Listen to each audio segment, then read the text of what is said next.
Buenas tardes amigos, ¿cómo están? Espero que todo les marche de maravilla. Aquí estamos una vez más transmitiendo para continuar con nuestro estudio de alimento que sacia. Ok. Estuvimos viendo ayer ya algo interesante, ¿no? ¿Qué contienen los libros de la Biblia? Y esto sin duda yo creo que para muchos es de utilidad. Y ayer estuvimos viendo que los mensajes que tienen estos libros son en verdad, pues, ¿cómo decirlo?, prácticos, ¿no? Las historias que narran tienen de alguna manera utilidad para nuestra vida. Y era lo que comentábamos desde el principio, que la Biblia es práctica. La Biblia no es un libro mágico. Hay quienes le quieren hacer ver a la gente, es un libro mágico, tiene códigos ocultos y cuentas las palabras y te brincas 3 renglones para arriba y después otros 20 para abajo y encuentras una palabra que la unes con otra palabra. O sea, a ver, si hay ese código oculto, como dicen, ¿vale?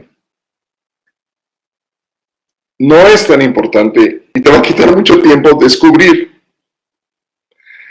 esos códigos que le llaman.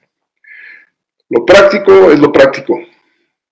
Lee la palabra, ponla por obra, porque son los mandatos que dio Dios.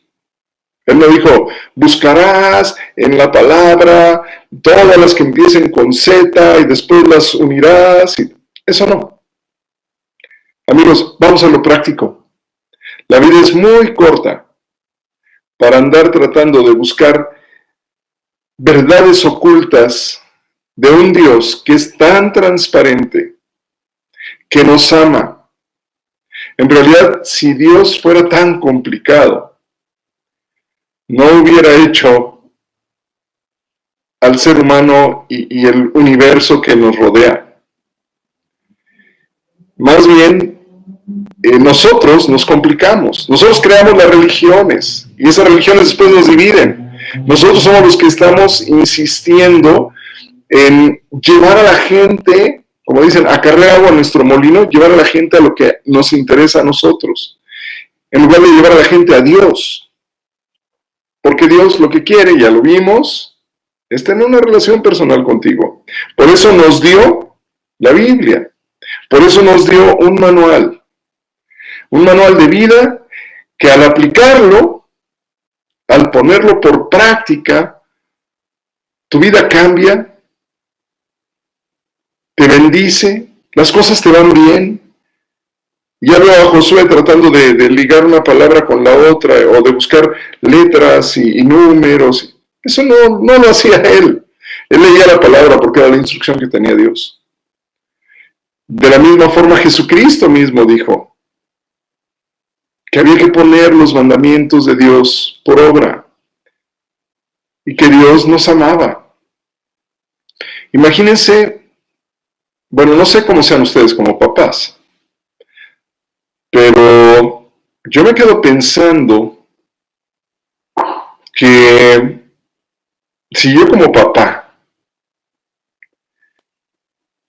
le doy una serie de palabras a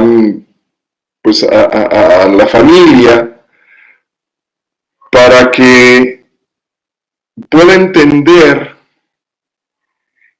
qué consejo le quiero dar, pues menudo lío les estoy dejando, porque pueden llegar a conclusiones totalmente diferentes y cada quien le va a dar una orientación distinta a un mensaje que puede ser muy claro.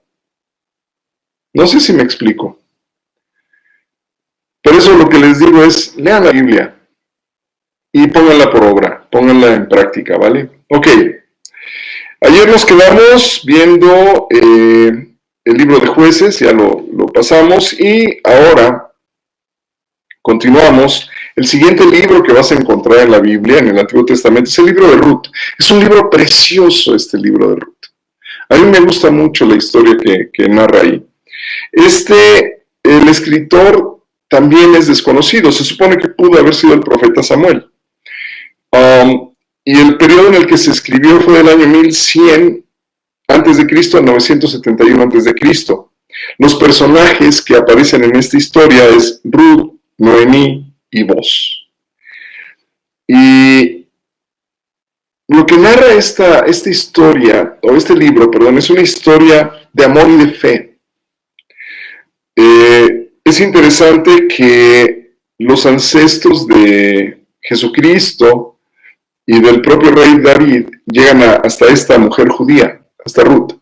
Y es muy interesante porque habla de Ruth, una mujer que queda viuda. Su suegra le dice: no tengo a dónde ir, y más bien me quiero quedar contigo, y tu Dios será mi Dios, y tu pueblo será mi pueblo. ¡Wow! Y entonces se encaminan a buscar a un pariente de Ruth, que es Boz, un hombre que le iba bien. Y Boz las adopta a las dos mujeres y las tiene ahí junto con él. Les da su manutención, ¿no? Pero es precioso porque a mí me habla de Jesucristo. Boz es un tipo de Jesucristo que recibe a la gente de su pueblo, como Ruth, pero también recibe a la gente que no es de su pueblo, como era Noemí, pero, como era la suegra, pues, ¿no? Pero lo recibe porque ellos deciden, esa persona decide, que tu pueblo será mi pueblo y tu Dios será mi Dios. Y esto es algo que nos ocurre a los creyentes.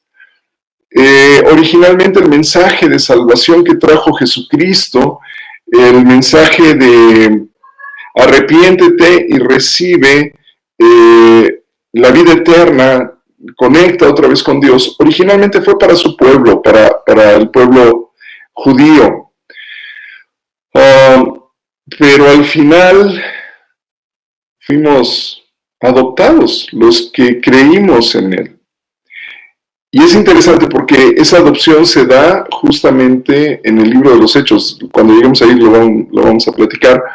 Se da esa adopción y ocurre lo mismo que pasó con estas dos mujeres, con Ruth y Noemí. Boz finalmente las adopta, las toma y bajo su cuidado y las mantiene, ¿no? Que normalmente eso no era práctica usual. Las viudas en el pueblo de Israel en aquel entonces normalmente no recibían ningún tipo de ayuda. Pero Boz se hizo cargo de ellas, tal y como Jesús se hace cargo de nosotros, ¿no? Y nos da el pan nuestro de cada día. Es así. Ok, interesante, preciosa historia. Pueden leerla, súper recomendable, porque además tiene una serie de consejos que les van a ser de mucha utilidad en la vida práctica, créanme. Nuevamente, por si alguien es nuevo en este estudio, Alimento que Sacia, aquí está, es el material. Este material, si quieren tenerlo, manden un correo a info@fundamentos.org.mx para que lo reciban de forma gratuita. Todo lo que estamos dando está aquí en este material. Bien, siguiente libro, el primer libro de Samuel. Los escritores de este libro son Samuel, Natán y Gad. ¿Y de dónde sabemos esto? Bueno, en el primer libro de Crónicas, curiosamente no en el libro de Samuel, pero en el primer libro de Crónicas, versículos 29 leemos: y los hechos del rey David, primeros y postreros, están escritos en el libro de las crónicas de Samuel vidente, en las crónicas del profeta Natán y en las crónicas de Gad vidente. Oh, mira nada más, la palabra de Dios siempre, créeme que siempre va a tener una respuesta a determinadas preguntas. Por ejemplo, ¿quién escribió esto? Ah, en el libro de Samuel no está. Ajá, pero aparece en el libro de Crónicas. ¿No les alegra? A mí me da mucho gusto. Miren, yo les platico algo. Yo crecí en un hogar en donde mi madre era una católica que pues no era, vamos, era ferviente en algunas cosas, pero normalmente casi nunca, que yo recuerde, nunca íbamos a misa, contadas ocasiones llegamos a ir. Pero ella sí tenía, pues, imágenes impresas en papel, ¿no? Que decimos estampitas, ¿no? De los santos, con oraciones al reverso, bueno, rezos al reverso, y ella creía en eso, ¿no?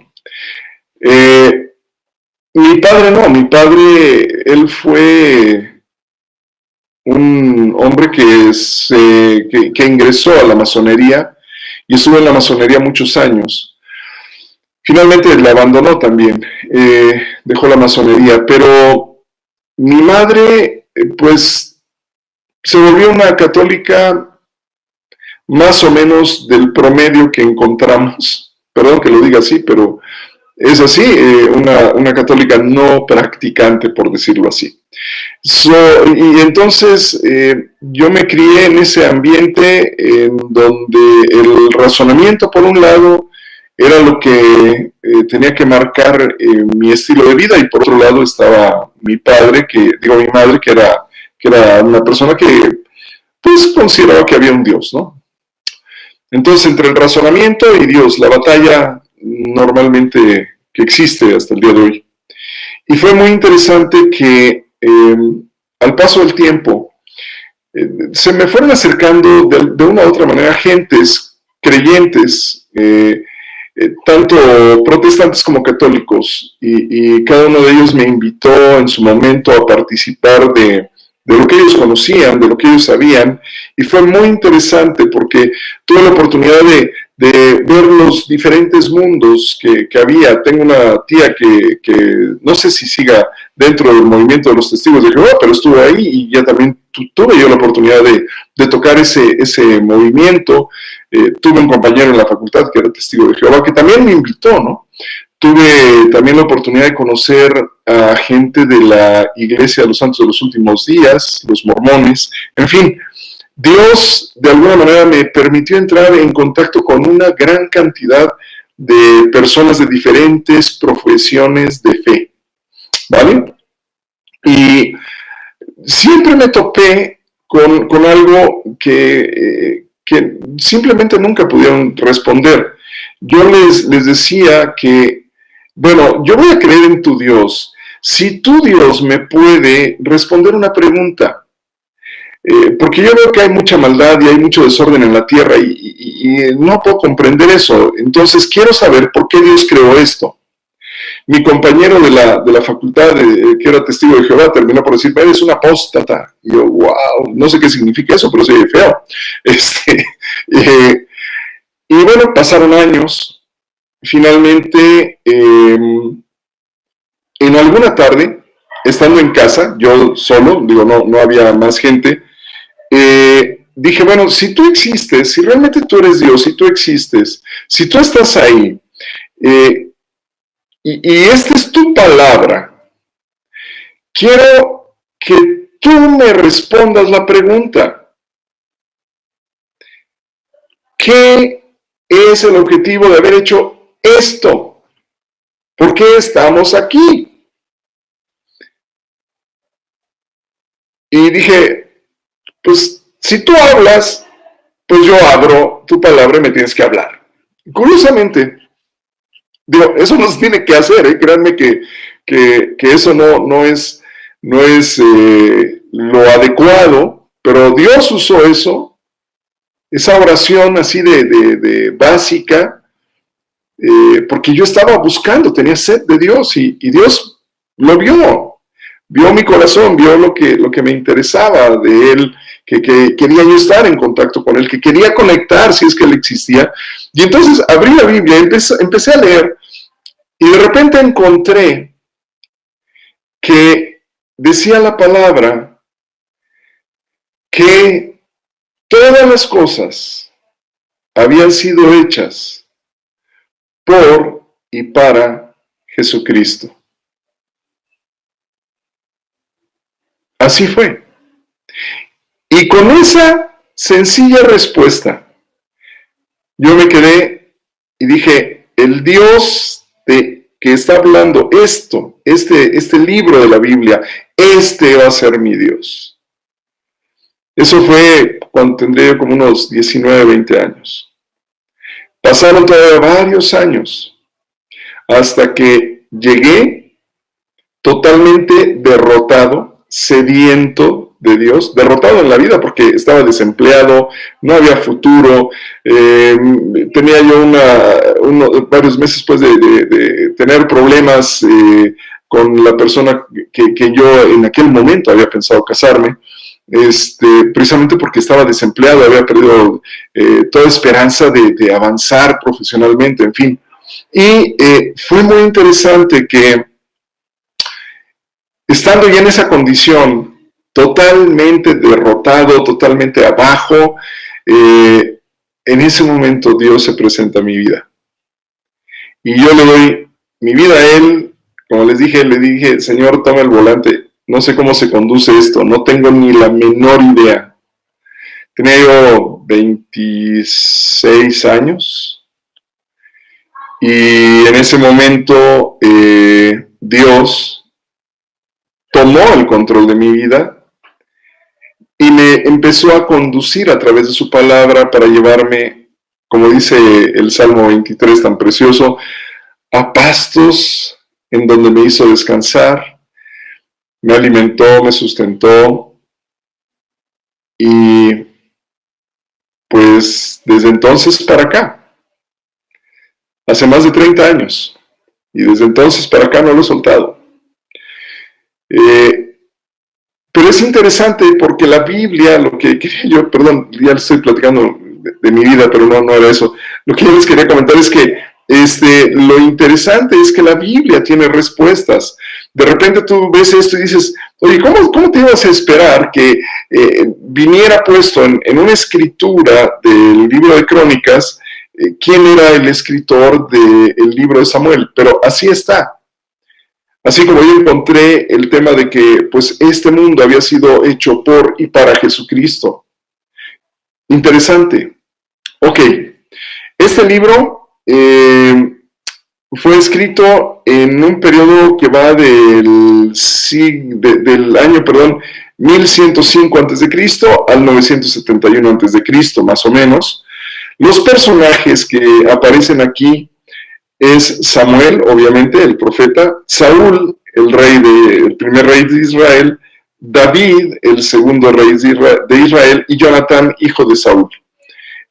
Y los hechos que narra este libro es que Israel dejó el modelo de gobierno que Dios les había puesto, la teocracia mediante jueces, ya ayer lo habíamos comentado, por eso el libro de Jueces, ¿no? Y adoptó entonces una monarquía siguiendo las prácticas de las naciones que estaban alrededor. Y es muy interesante también este libro, porque la forma en la que narra cómo es que el pueblo de Israel decide abandonar la teocracia, de alguna manera representa un poco lo que ha hecho el ser humano. Israel dijo, pero ¿cómo no tenemos rey si todas las naciones alrededor tienen rey? ¿Por qué no tenemos rey? ¿No? ¿Y qué es lo que ocurre? ¿Qué es lo que pasa? Que Dios dice, ok, ¿quieren rey? Magnífico, tengan su rey entonces. Y escogen a Saúl, porque era hermoso, era galante, era guapetón, ¿no? En estatura sobrepasaba a todos, o sea, era grandote el tipo, ¿no? Y bien parecido, y las chicas decían, voy a votar por él para presidente o para rey, ¿no? ¡Wow! Está guapísimo. Ajá, ¿y qué pasó? Que fue uno de los reyes que más conflictos metió. Fue un rey que no obedeció a Dios, que llevó al pueblo de Israel a pecar. Fue terrible, terrible. Y esas cosas me hacen ver que de repente nosotros damos la espalda a Dios. Y vamos, lo hemos hecho como género humano. Ya no necesitamos de Dios, mejor vamos a usar solo la ciencia, solo nuestro conocimiento y nuestra experiencia. Y aquí estamos, sufriendo las consecuencias de todo lo que hemos hecho mal, por seguir nuestros propios caminos y desechar el consejo sabio de Dios. Pero bueno, finalmente Dios también ahí narra que levanta a un varón como David, que era conforme a su corazón, y a partir de ahí Israel empieza a retomar el rumbo y empieza a caminar de forma totalmente diferente, ¿no? Pero es muy interesante. Otro libro que también tienen que leer, importante, estos libros que narran la historia de Israel, muchos historiadores y gente de la arqueología pusieron en tela de juicio la existencia de David, ¿no? Y hoy día se han topado con que hay evidencias de la existencia de David, porque la Biblia es, como les decía yo, altamente confiable. Decía Jesucristo que cuando entró a Jerusalén, ¿no? Decía, ya iba él a sus últimos días de estancia en la tierra, ¿no? Por llamarlo así, antes de ser sacrificado en la cruz. Él entró a la ciudad de Jerusalén y la gente le gritaba, sálvanos ahora, hijo de David, que eso es lo que significa Hosana. Hosana, hijo de David, le gritaban, que sálvanos ahora, porque ellos esperaban que él se levantara como guerrero y acabara con los romanos que los oprimían. Pero lo interesante, y a donde quiero ir, es que Jesús, cuando alguien se le acerca, uno de sus discípulos, y le dice, oye, ordena que se calle, ¿no? Que le bajen. Y dijo, Jesús dice, oye, si ellos no gritan, entonces las piedras van a hablar, van a gritar, van a exaltar, ¿no? Al rey de gloria que era él, ¿no? Bueno, lo dijo de otra manera, pero así era el sentido del mensaje. Si tú te callas o si el ser humano se calla, las piedras van a hablar, y el ser humano se calló. Nos callamos. ¿Y qué ocurrió? Que las piedras ahora están hablando. La arqueología está dando razón a lo que narra la Biblia. Y se han encontrado, bueno, cualquier cantidad de cosas. Ciudades, nombres de personajes, naciones que se suponían no existían. Todo eso está ahora siendo soportado por los descubrimientos arqueológicos, lo que da una confiabilidad a la palabra de Dios. ¿Vale? Entonces, pues no pensaban que David existía, pero claro, existió. Ok, siguiente libro es el segundo de Samuel. En algunas versiones de la Biblia vienen los dos libros juntos. En el canon que sigue, el canon palestinense, está dividido en dos. Primero el libro de Samuel, segundo libro de Samuel. Y bueno, obviamente el escritor es Samuel también, ¿sí? Y tiene el mismo periodo de escritura del año 1105 al 971 a.C. Los personajes son igual también David. Bueno, aquí ya no aparece Saúl porque él ya había muerto, entonces lo que aparece es David, Samuel, Natán y Absalón, ¿vale? Y se narran en este libro los problemas, triunfos y pecados de David y cómo afectaron al pueblo de Israel. Y es terrible cómo decisiones que tomamos pueden afectar duramente nuestra casa, nuestra empresa, nuestro trabajo. ¿Qué le pasó a David? Imagínense, esto es así y viene narrado ahí. Es una historia muy triste, pero es importante que la miren porque trae una serie de consejos interesantes. David llega a un momento en el que, en lugar de él salir a la guerra, porque había una temporada en la que los reyes, dice la Biblia, era la temporada en la que los reyes salían a la guerra, y esto era ¿para qué? Para ir a tomar botín de otras naciones, ¿no? David decide no salir y entonces manda a su ejército y él se queda en el palacio de ocioso, ¿no? No había cuarentena, él no tenía que quedarse ahí, tenía que haber salido, pero se autoaisló. Y una tarde, en la flojera, en la tarde, se empieza a pasear en la terraza que tenía su palacio y de repente se asoma a la casa del vecino y ve a una mujer bañándose. Y entonces la manda a traer. Y pasa la noche con ella y después la regresa a su casa y la mujer, pues después dijo, bueno, pues qué bueno que la pasamos, pero estoy embarazada, le avisó al rey. Y el rey dijo, uy, y esta mujer es esposa de Urías, uno de sus generales que estaba en la guerra. Uf, ¿y ahora cómo le hacemos? Ah, ya sé, me voy a traer a Urías, que pase la noche con ella y ya, listo, lo armamos. Y para cubrir su pecado. Bueno, mando a traer a Urías. Urías dice, no, yo no me puedo ir a dormir a mi casa, yo me quedo aquí. Y se quedó con los guardias del palacio. Y cuando David se enteró, dijo, oye, ¿por qué no fuiste a tu casa? Pues si te mandé traer para que te divirtieras con tu señora, oye, la campaña va a durar mucho. Y aquel hombre dijo, no, pues cómo voy a irme si están mis compañeros de armas peleando y sacrificándose allá, ellos no ven a sus familias, no me siento bien haciendo eso, rey. Y pues que le empieza a dar vino, hasta que lo puso borracho y dijo, ahora sí, con esto se va a ir con su señora. Y pues que no se va. Y entonces, como no se fue, David dijo, lo único que me queda es devolverlo con una carta en donde voy a ordenar que lo pongan hasta el frente en la batalla y cuando ya esté arreciando la batalla, pues que se retiren. Porque Urías no era judío, era un judío adoptado, por decirlo así. No era judío, era eteo, del pueblo de los eteos, pero él había adoptado al Dios de Israel como su Dios. Total que bueno, lo manda así, llega allá, entrega la carta a su general, al jefe del ejército, más que a su general, jefe del ejército, y el jefe del ejército lee la carta y sigue las órdenes de su rey. Entraron en la batalla y cuando arreció la batalla, pum, se echaron todos para atrás y dejaron a Urías ahí solo y fue muerto. Entonces ya le mandaron a avisar al rey, Urías murió, entonces le avisaron a Betsabé, a su esposa.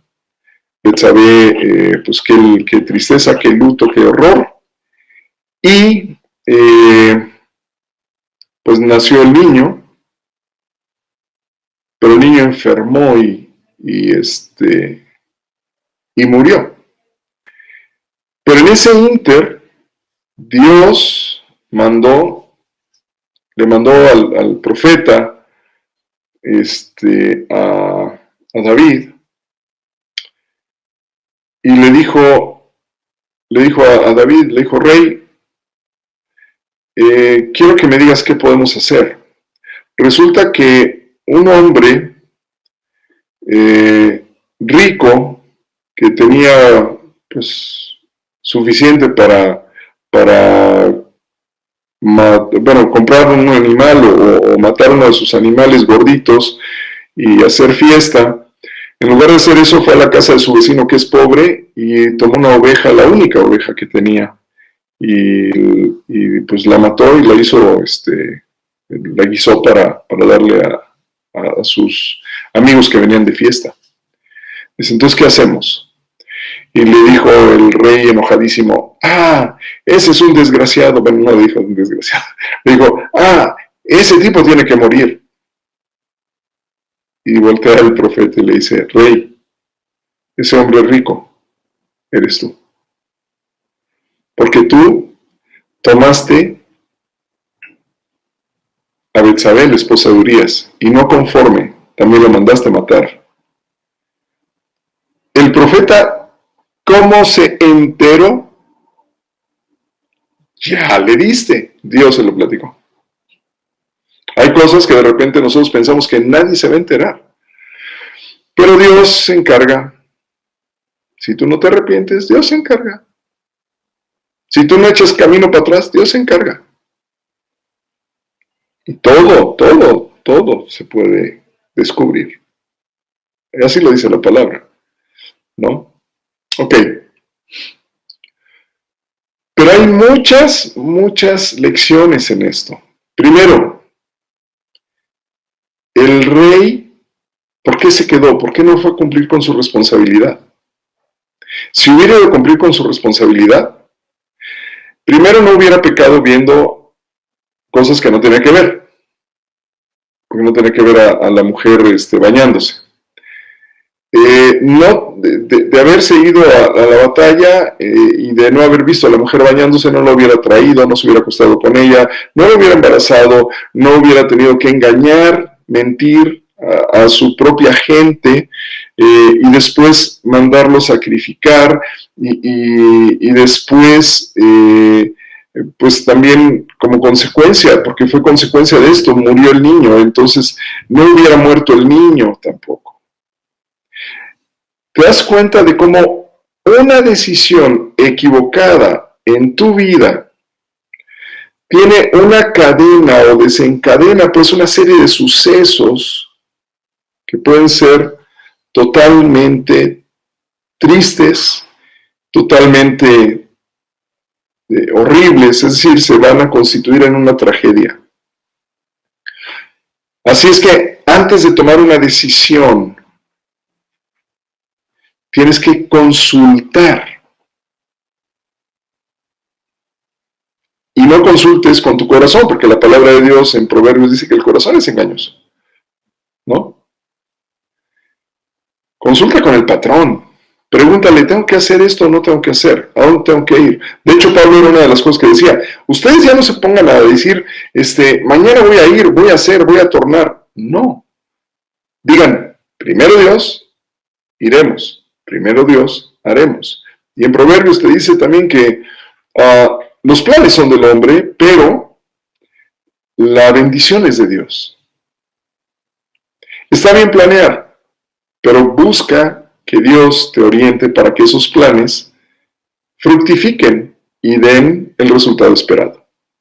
Porque David se equivocó, tomó decisiones por él mismo, no consultó a nadie y no nada más estuvo de boyerista, de fisgón, de mirón, lo cual ya es bastante delicado, sino que además después sedujo a una mujer que no era su esposa, además después mintió y engañó a uno de sus propios colaboradores con tal de salirse con la suya.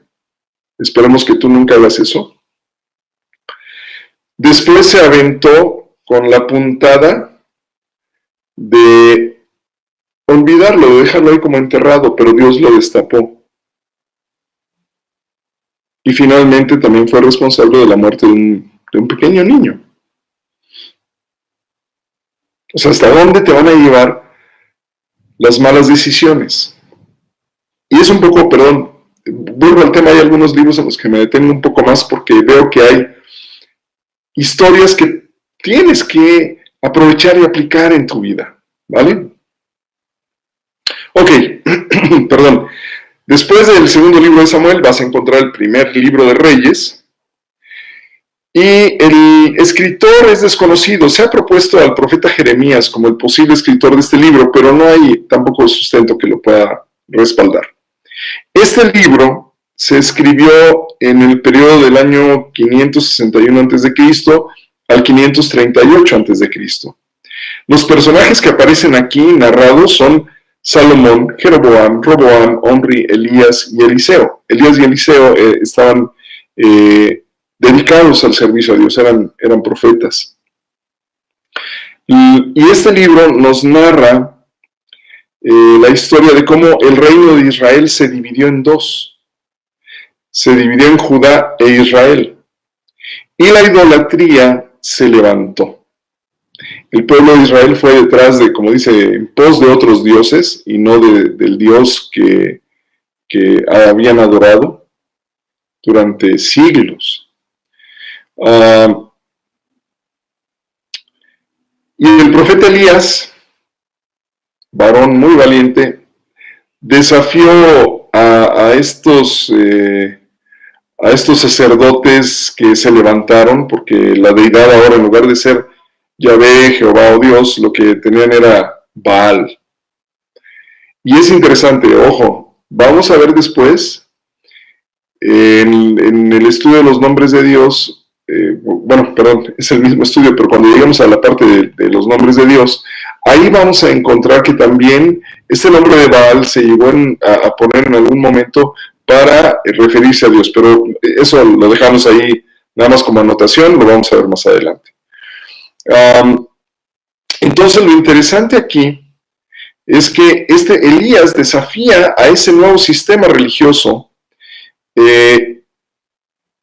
y los desafía de tal forma que logra una intervención divina sobrenatural, derrotando a estos sacerdotes.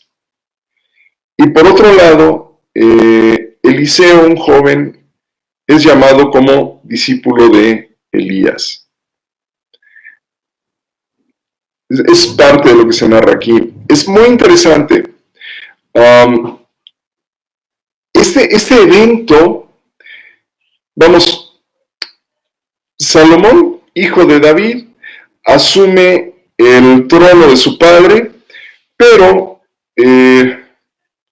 tenía tantas mujeres y las mujeres finalmente lo desviaron y lo llevaron, porque eran mujeres no judías, a pesar de que la ley decía no te casarás con alguien que no sea del pueblo, pues él rompió con todo y tuvo hasta, bueno, un montón de concubinas.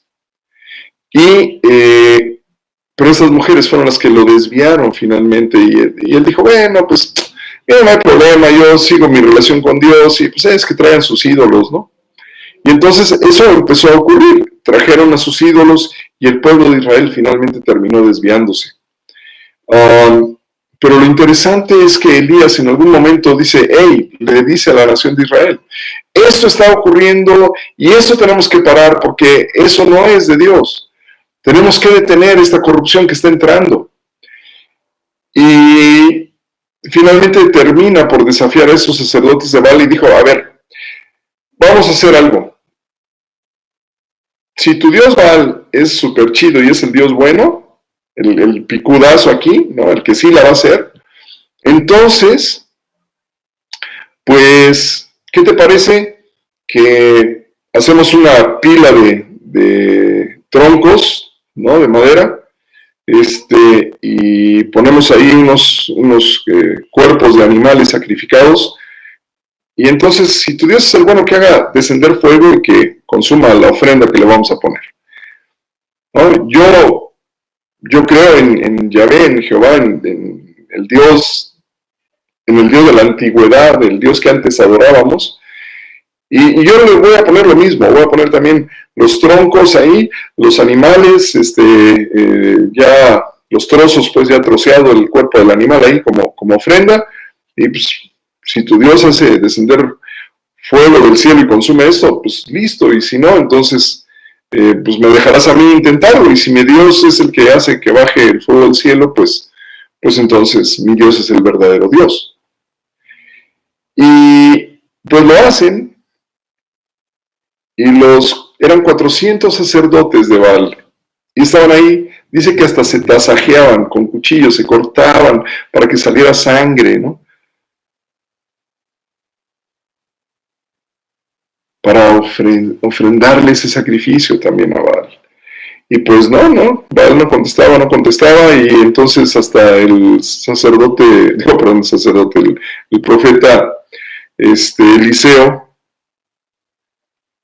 le dijo, el profeta Elías, no Eliseo es su discípulo, el profeta Elías les dijo, oye, creo que tu Dios Baal se quedó dormido, así es que párenle, vamos ahora con el mío. Y entonces tenía la misma estructura de maderas, de troncos, pues con animales ahí, pero dijo, a ver, vamos a hacer una zanja todavía alrededor. y vamos a traer agua. Y llenaron la zanja, y después estuvieron mojando y mojando hasta que quedó empapada la madera, o sea, como para que no se prendiera por nada, ¿vale?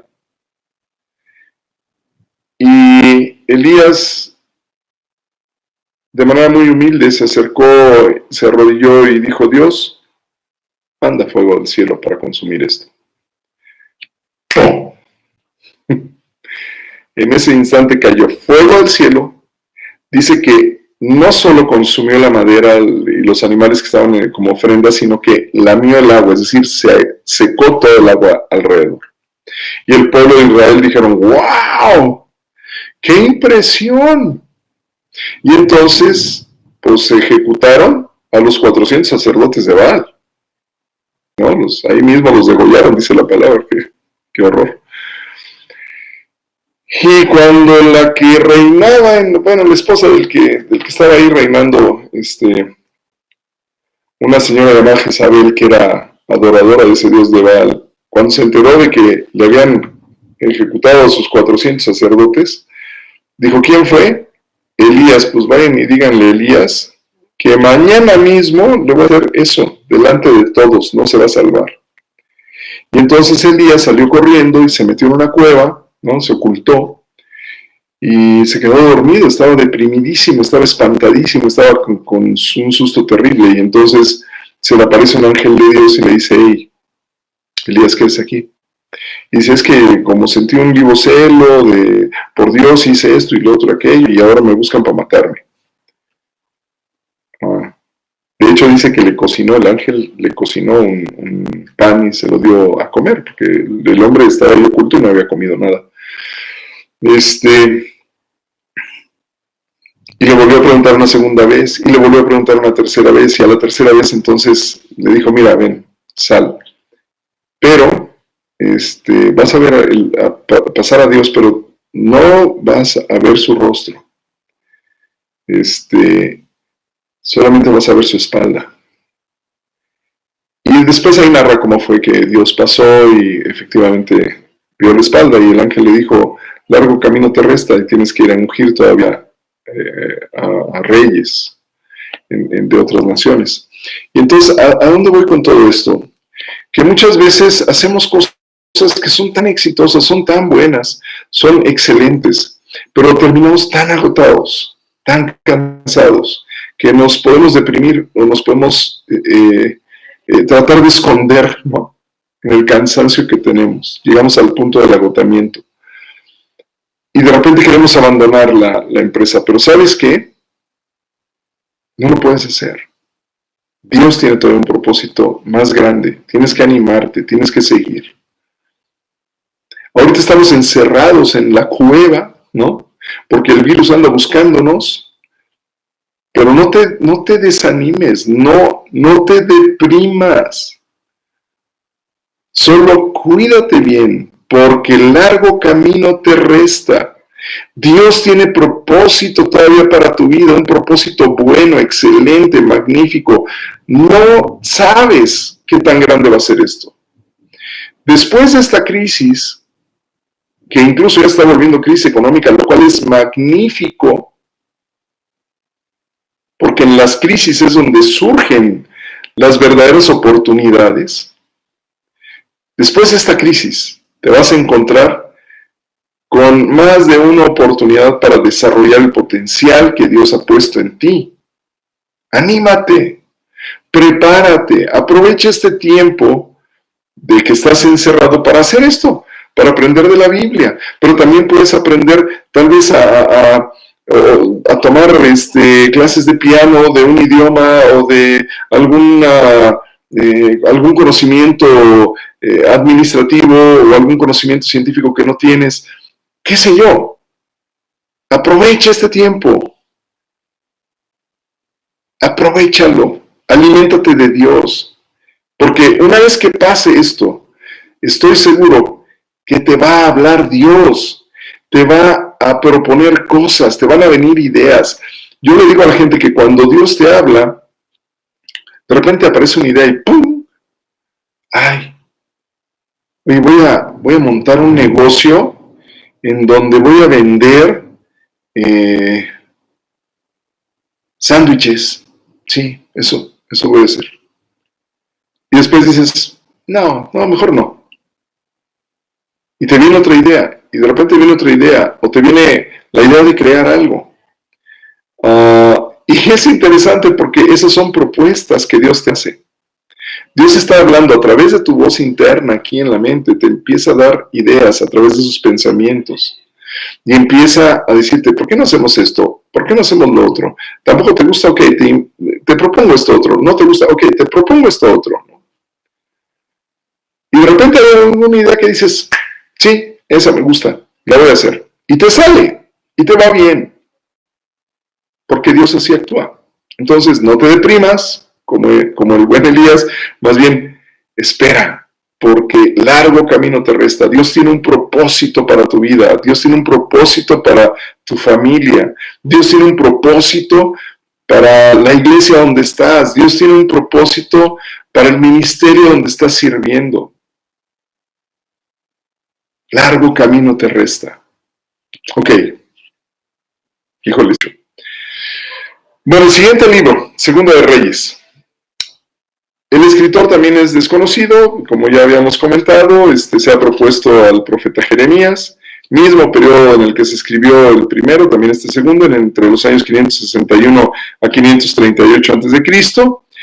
Aquí, en este libro, segundo libro de Reyes, quien aparece ya es Eliseo, y aparecen varios reyes de Judá y de Israel, porque, como mencionábamos, en el libro anterior se narra cómo es que se separan el reino de Judá y de Israel. Finalmente, la consecuencia que tuvo los pecados de Salomón fue que partió en dos a la nación. Hubo quienes siguieron con los Baales y hubo otros que siguieron con Yahvé, y entonces se formó el reino de Judá y el reino de Israel. Eran ya dos reinos separados.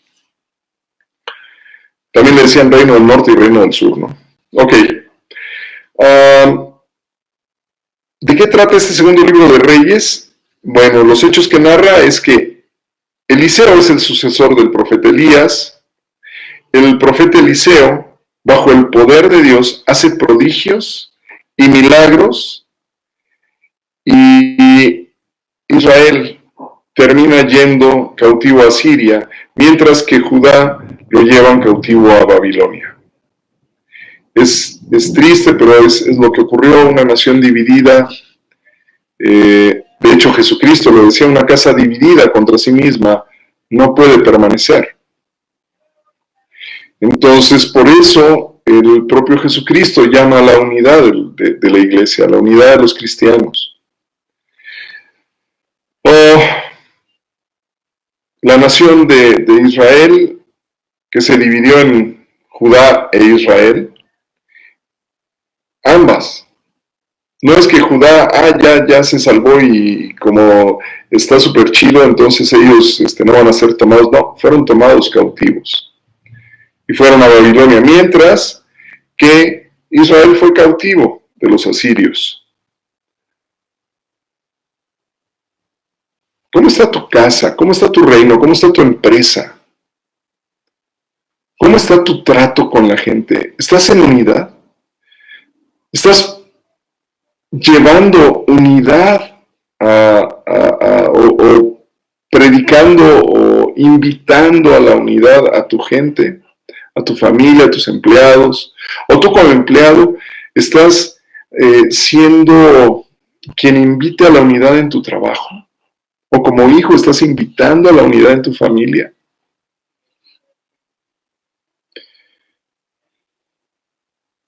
Es importante, es muy importante. La unidad es fundamental. Vemos aquí la división, lo que tuvo como consecuencia fue cautividad.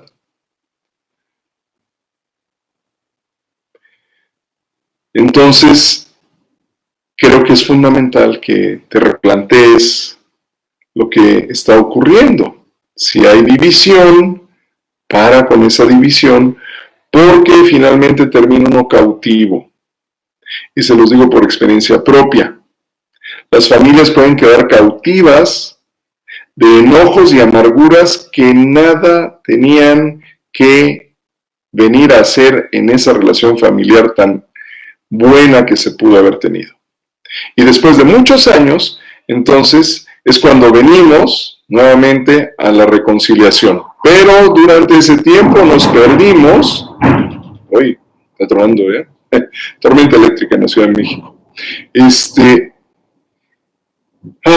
Perdón. Entonces, durante ese tiempo, las familias se pierden de cosas hermosas, de experiencias únicas. Y todo por mantenerse divididos. Eso fue lo que les pasó. En el segundo libro de Reyes es aparte de que hay otras lecciones tremendas, ¿no? Por ejemplo, ¿qué pasó con este profeta Eliseo? Eliseo le dijo a Elías, oye, yo quiero ese poder que tú tienes de parte de Dios, yo anhelo eso, quiero una porción doble de lo que tú tienes, de eso que tú haces. Y Elías le dice, bueno, si tú logras ver cuando yo me vaya, pues te será concedido, ¿no? Y bueno, al final ocurre así, efectivamente. Lo vio.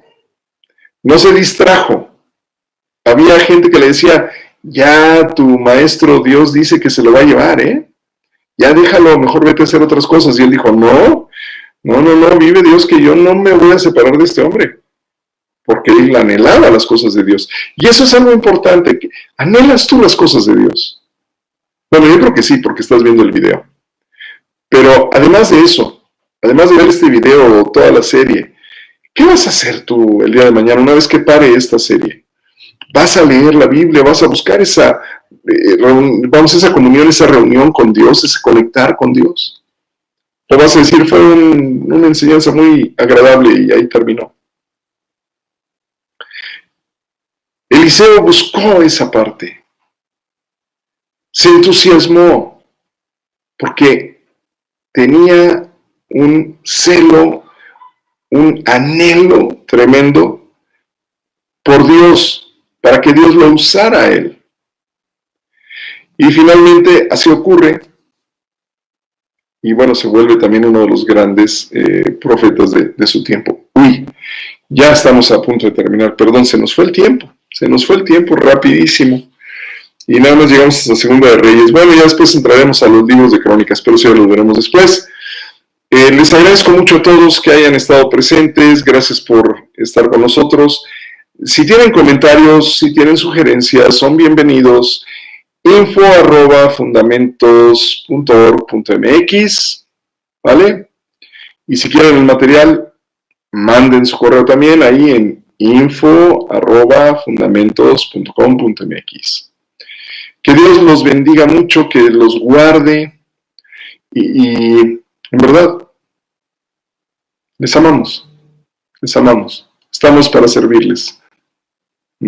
Cualquier consulta, si alguien está angustiado, si alguien quiere que se ore por alguna cosa en específico, manden su correo y con mucho gusto, en verdad, con mucho gusto lo haremos, ¿vale? Vamos a orar, ¿les parece? Con esto cerramos y nos despedimos. Vamos a orar y quisiera hoy que oremos por la gente que está enferma en los hospitales, para que Dios les dé consuelo y los sane. ¿Vale? Ok, gracias y vamos a orar entonces. Padre, te damos gracias en esta noche, gracias por este periodo de estar en familia, Señor, conociendo de tu palabra, aprendiendo de ti, aprendiendo a amarte y amar tu palabra y tomarla como consejo para nuestra vida. Gracias por ello, Dios, porque tú eres bueno y no solo nos permites entender y aprender de tu palabra, sino también tú inclinas tu oído a nuestras súplicas, a nuestros ruegos. Y en esta noche, Señor, queremos rogarte que tiendas tu mano, Señor, como lo hiciste cuando caminaste en esta tierra y sanaste enfermos. Te rogamos que tiendas tu mano en cada uno de los hospitales que hay a lo largo y ancho de este planeta Tierra, y que en tu misericordia y por muestra de amor, primero consueles a todos aquellos que están enfermos con esta terrible enfermedad de la neumonía viral, Señor. Que los confortes, que envíes obreros que les hablen, Señor, de ti, que les lleven consuelo, y si no se puede, que sea tu propio Espíritu Santo descendiendo sobre ellos y trayéndoles paz, trayéndoles consuelo, trayéndoles confianza de que tú los vas a sacar adelante de esa enfermedad. Y te ruego, mi Dios, que seas tú el que siga salvando vidas, sanando cuerpos. En tanto tenemos los medicamentos que necesitamos, los cuales tú mismo estarás revelando en los próximos días a los investigadores que están trabajando con esto. Gracias, Dios. En el nombre de Jesús. Gracias. Amén. Muy bien, amigos. Pues nos vemos mañana. No se lo pierdan, chicos. ¿Vale? Que tengan buena noche. Dios les bendice.